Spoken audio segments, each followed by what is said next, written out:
Sir जुन्या काळी म्हणायचे की अज्ञानात सुख असतं, पण गुगलच्या जमान्यात मला नाही वाटत की that holds true anymore. People want a lot of information आणि त्याच्यामुळे ज्यावेळेला लोकांना ही भीती असते की त्यांना माहिती नाही की ऑपरेशन थिएटरमध्ये एक्झॅक्टली होतं काय आणि म्हणून त्याच्या आजूबाजूला भरपूर भीती असते. तुम्ही can you walk our viewers through की ॲक्च्युअल सर्जिकल रूममध्ये किंवा ऑपरेशन थिएटरमध्ये होतं काय? नक्कीच.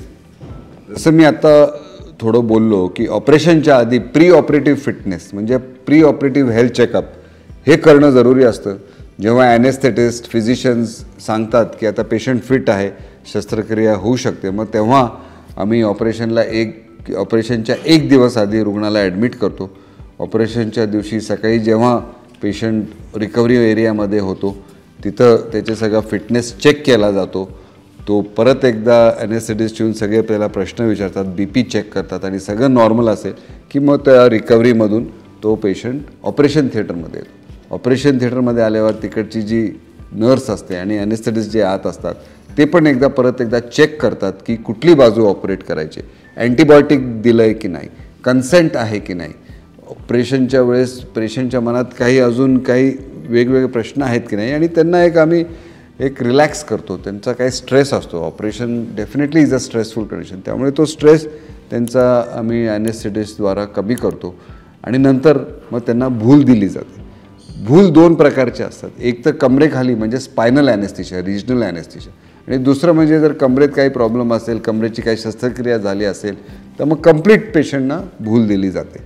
एकदा भूल दिल्यावर स्पायनल किंवा जनरल मग त्या पार्टचं गुडघ्याचं प्रिपरेशन होतं. त्याला आम्ही बेटाडाईन, हिबिस्क्रब वेगवेगळ्या सोल्युशन्सनी क्लीन करतो, नंतर त्याला ड्रेप करतो.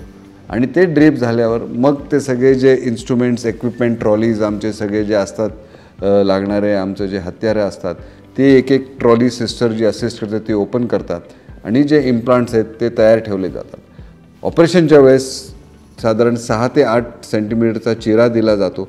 काही स्नायू कट करून मग आम्ही हाडापर्यंत पोचून ते खराब झालेला भाग, आर्थरायटिसचा भाग काढून मग तिथं नवीन सांधा बोन सिमेंटद्वारे लावतो.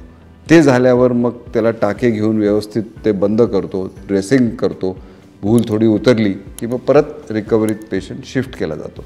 तर this is a big process right from the recovery, OTमध्ये जाणं, भूल देणं, भूल उतरणं, परत रिकव्हरीला येणं, हा सर्वसाधारणपणे 2-2.5 तासाचा हा पूर्ण प्रोग्रॅम असतो.